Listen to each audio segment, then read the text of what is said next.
కానీ ఇప్పుడు ఒకవేళ ఇది హత్య అయితే, ఒక యాక్సిడెంట్ అని మనం పక్కన పెట్టేస్తే, ఇది హత్య అయితే ఎందుకు పాస్టర్స్ ఎందుకంటే వీళ్ళంతా ఇండిపెండెంట్ పాస్టర్స్. ఎందుకంటే ఎవరి వాళ్ళకే ఉంటుంది. ఇప్పుడు సతీష్ గారికి కలవరి ఉన్నట్టుగానే ఇంక ప్రతి పాస్టర్ కి ఒకటి సంస్థ ఉంటది, చర్చ్ ఉంటది. అంటే చర్చ్ ఉండే సపరేట్ సంస్థ ఉంటది. అయితే మరి వీళ్ళ మధ్యలోనే కాంపిటీషన్ ఎందుకు ఉండకూడదు? వీళ్ళకు పడకుండా ఇప్పుడు ఈ ఘటనకు అంటే పూనుకోలేరని ఏంటి నమ్మకం అని చెప్పేసి కూడా ఒక వాదన వినిపిస్తుంది. పూనుకోకపోవడం వీళ్ళలో అమ్మా, ఇది వెనకాల పాలిటిక్స్ ఉంటాయి. ఇప్పుడు నువ్వు అన్నట్టు ఇది యాక్సిడెంట్ కాదు, డెత్ అని తేలిందనుకమ్మా, ఈ విషయాన్ని ముందుకు తీసుకెళ్లేది, ఈ విషయాన్ని పట్టుకుని నిలబడేది ముందు కాంగ్రెస్. ఎందుకంటే ఈ ప్రభుత్వం, కూటమి ప్రభుత్వం ఎరకాటంలో పడిపోతుంది. ఇది మర్డర్ అని తేలితే దీన్ని చేసింది హిందూ వర్గాల నుంచి వస్తుంది ఆటోమేటిక్గా. వాళ్ళిద్దరి మధ్య చాలా జరిగింది హిందూ వర్గాలు. సో వీళ్ళు ఏం చేస్తారు, కూటమి బీజేపీ తోటి ఉంది కదా, కూటమి బీజేపీ అలయన్స్. సో హిందూ అంటే బీజేపీని, సో బీజేపీని ఎరకాటలో పెట్టడానికి ఈ కూటమి అంగీకరించలేదు. సో బీజేపీని తప్పించడానికి వస్తుంది. సో తప్పించడానికి చేసి ఎవరి మీదకి వెళ్తుంది, ముస్లిం మీదకి వెళ్తుంది.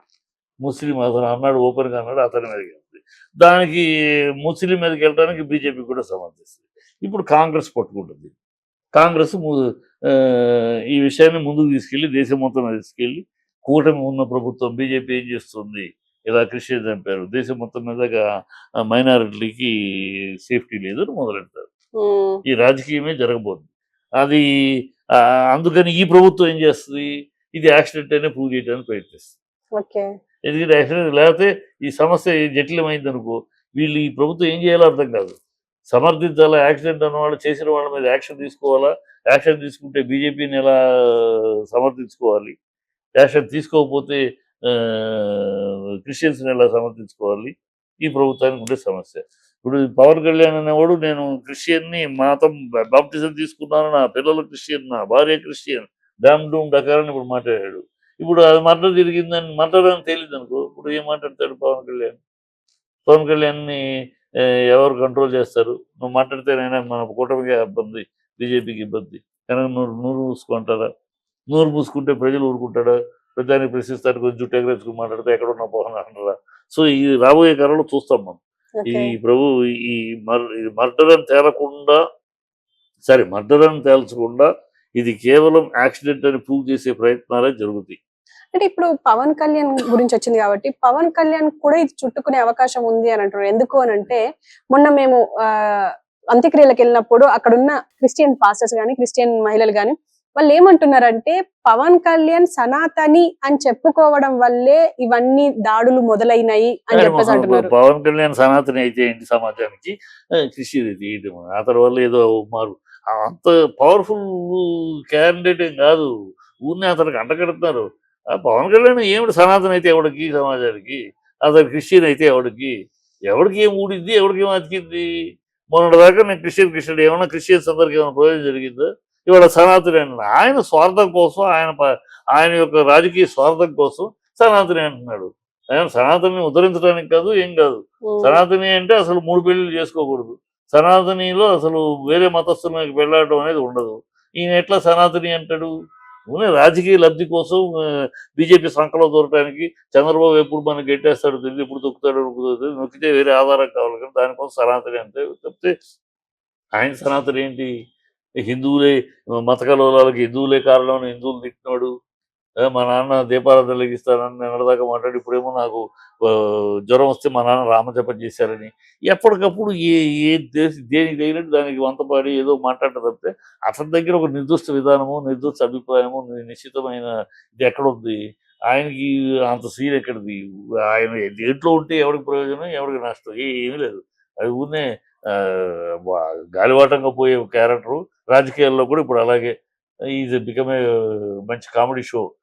రేపేం మాట్లాడుతుంది, నిన్నదాకా ఏం మాట్లాడు, పాలిటిక్స్ లో ఇది బిగ్గెస్ట్ పొలిటికల్ జోకర్ అయిపోయాడు కదా. ఇక్కడ కేఏ పాలు, ఇక్కడ ఈయన. అంతకన్నా అంత ఎక్కువ సీన్ ఇవ్వకండి ఆయన అతనికి ఏమి. ఎందుకంటే అంత సమర్థుడు కాదు, అంత శక్తివంతుడు కాదు. పవన్ కళ్ళు తిప్పితే క్రిస్టియన్స్ అందరూ ఊగిపోతారు, ఇలా తిప్పితే హిందువులందరూ ఊగిపోతారు. అని సులువు అవుడు పవన్ కళ్యాణ్ ఎంత శక్తి ఎంత ఉన్నాయి, వాళ్ళ భుజం మీద వీళ్ళ మీద కూర్చుని ఎక్కి నుంచున్నాడు చెప్తే, ఒంటరిగా అయితే ఏంటో తెలిసిపోయింది గతంలోనే. చంద్రబాబు భుజం మీద ఒక కాలు, బీజేపీ భుజం మీద, మోడీ పేరు మీద ఒక కాలు వేసుకుని నేను 6 అడుగులు హైట్ అంటే ఎట్లా? అసలు ఈ హైట్ 6 అడుగు రాజకీయాల్లో. వీళ్ళ భుజాల మీద ఎక్కేసి నేను మాట్లాడదు తెలియదు. ఇప్పటికైనా దమ్ముంటే ఒంటరిగా రావాలి, రేపైనా రాడు. అందుకని ఎత్తుక్కుంటున్నాడు. ఎత్తుకుని చంద్రబాబు ఇప్పుడు రానివ్వడు, తన కొడుకునే ముఖ్యమంత్రి చేస్తాడు, నన్ను రానివ్వడు. కనుక నేను ఇంకో మార్గం చూడాలి. మార్గంలో బీజేపీ సంఖలో ఎక్కాలి, ఆర్ఎస్ఎస్ ముద్దు గోక్కోవాలి. దానికోసం సనాతని అన్నారు. వాళ్ళకి తెలియదా ఇది ఎప్పుడు రేపు ఎంతవరకు సనాతనిలో ఉంటాడో తెలియదు. రేపు బీజేపీ తోటి కోపం వస్తే ఏమిటి సనాతని ఇప్పుడు చూడదు. హిందీని గురించి తిట్టాడు తనే.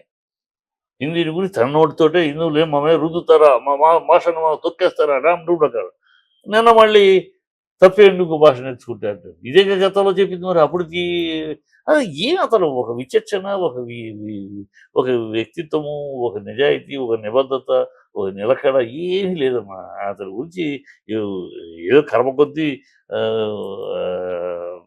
జనాలు ఏదో ఆశించి చేశారు. కానీ ఈజ్ భజన చేయడానికి చెప్తే ఎందుకు భజనకి మోటార్ సర్దుకుంటానికి చంద్రబాబు భజన చేయడానికి ఎందుకు పనికిరాడని తేలిపోయింది. సరే, ఇప్పుడు విచారణ ఎందుకు ముమ్మరం కావడం లేదు అంటే దీని వెనక అంటే ఇది ఇప్పుడు పోస్ట్ మార్టం రిపోర్ట్ బయటికి రాకపోవడం వల్లనే ఇంకెక్కువ అవుతుంది అని చెప్పేసి అంటున్నారు. అయితే ఇప్పుడు దాని కాలవ్యాపన అనకూడదమ్మా.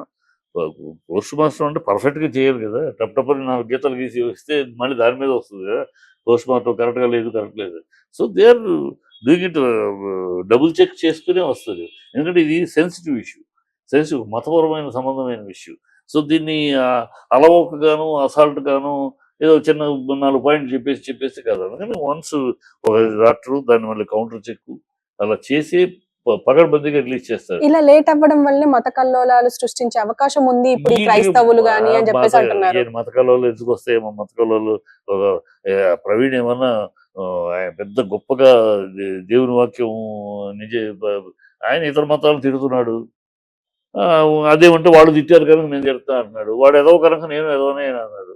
ఇలా మంచి మాటలు చెప్పి ఉండొచ్చు, వాళ్ళు మంచి మాటలు చెప్తున్నారు చెప్పేవాళ్ళే కదా. ఈ మతాలను తిడుతూ, ఒకళ్ళ విశ్వాసాన్ని తిడుతూ, రాముడిని తిడుతూ, శివుడిని తిడుతూ, మంత్రాలకు చింతకాయలు రాలుతాయా అని అల్లాని తిడుతూ, ఇలాంటి మనుషులు వీళ్ళు భూమికి భారం తప్పితే దీనివల్ల మతకాలలో ఎందుకు వస్తాయి? ఎప్పుడు మతకాలలో వస్తాయి?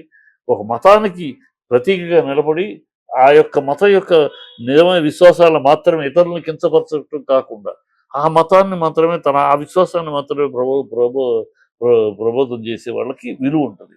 అమ్మో అని మన దేవుని వాక్యాన్ని బాలే పంచేవారు ఇదని. ఇప్పటికీ డీజేసీ కానీ సరిపోయింది సార్. ఇప్పటికి ఎందుకు ప్రజలు డీజేసీ క్రిస్టియన్స్ ఎవరైనా ఆయన పేరు గారు నమస్కారం ఎందుకు పెడతారు? ఆయన ఏనాడు ఆ దేవుని ప్రబోధం అంతే. దేవుని వాక్యం బైబిల్లో ఏం చెప్పారో ఆ వాక్యాన్ని చెప్పేవాడు. ఆ వాక్యాన్ని ఇప్పుడు జీవితానికి అన్వయించి చెప్పేవాడు.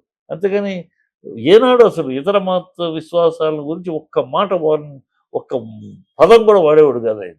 సో మొత్తానికి ఇప్పుడు ప్రవీణ్ పగడాలది హత్య కాదు, యాక్సిడెంటే అని చెప్పేసి మీరు నమ్ముతున్నారు? నేను నమ్ముతున్నాను. ఎందుకంటే అక్కడ చూసిన పరిస్థితులు బట్టి ఇది రాజకీయంగా ఉన్న రెచ్చగొడుతున్నారు. దీని ఏదో చేసి దీని ద్వారా లబ్ధి పొందాలి. రాజకీయ పార్టీలకి ఏం వేరే పనే ఉంది?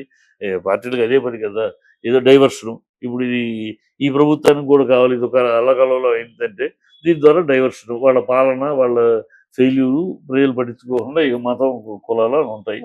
అది కావాలి. అప్పుడు మన పవన్ కళ్యాణ్ గారు ఏమిటి క్రిస్టియన్స్ చంపుతారు? నేను క్రిస్టియన్ అప్పా, నేను మతం పుచ్చుకున్నాను, నేను బ్యాప్టిజం తీసుకున్నానప్పా, నా పిల్లలు క్రిస్టియన్ అప్పా, నా భార్య రష్యన్ క్రిస్టియన్ పెళ్లి చేసుకున్నాపా, ఆ క్రిస్టియన్కి ఏదైనా జరిగితే నా రక్తం ఉడికిపోతుంది, నా బిడ్డలకు రోగం వస్తే మేరీ మాతను ప్రేమించి ప్రార్థన చేశాను ఆయన. ఇప్పుడు మళ్ళీ రివర్స్ మాట్లాడుతాడు.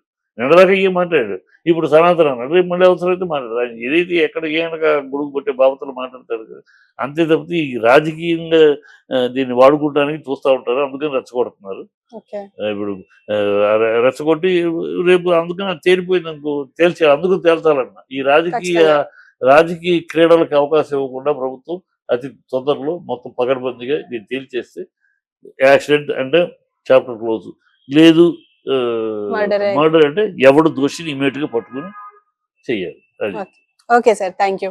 సో చూసారు కదా, మొత్తానికి ప్రవీణ్ పగడాల ఇప్పుడు ప్రస్తుతం ఆయన మరణం సంచలనంగా మారింది. సో ఈయన పోస్ట్ మార్టం బయటికి వస్తే గానీ ఈ గొడవలు అల్లకల్లోలాలు ఆగేటట్టు లేవు. ఎందుకంటే ఇటు పక్క మీడియా, ఇంకో పక్క ప్రజలు అంటే క్రైస్తవ సమాజం మొత్తానికి దీని వెనకే ఉన్నారు. ఎందుకంటే ఖచ్చితంగా ఇది ఏదో ఒకటి తేటతెల్లం అయితే గానీ అసలు క్లియర్ అయ్యేటట్టు లేదు అని చెప్పేసి అంటున్నారు. ఏదేమైనా ఇది మర్డర్ అయితే దీనికి సంబంధించిన ఇన్వెస్టిగేషన్ అయినా ముందుకెళ్ళాలి, లేదా ఇది యాక్సిడెంట్ అయితే దీనికి సంబంధించిన పోస్ట్ మార్టం అయినా బయటికి రావాలి. ఇవన్నీ వచ్చే వరకు ఇది హత్యగానే భావించబడుతుంది అని చెప్పేసి చాలా మంది మాట్లాడుతున్నారు. ఏదేమైనా సో చూద్దాం మరి దీనికి సంబంధించి మరి రేపటి నాడు మరి పోస్ట్ మార్టం రిపోర్ట్ వస్తే గానీ దీనికి ఒక క్లారిటీ వచ్చేలా లేదు. మరి దీనికోసం ఎదురు చూడాల్సిందే.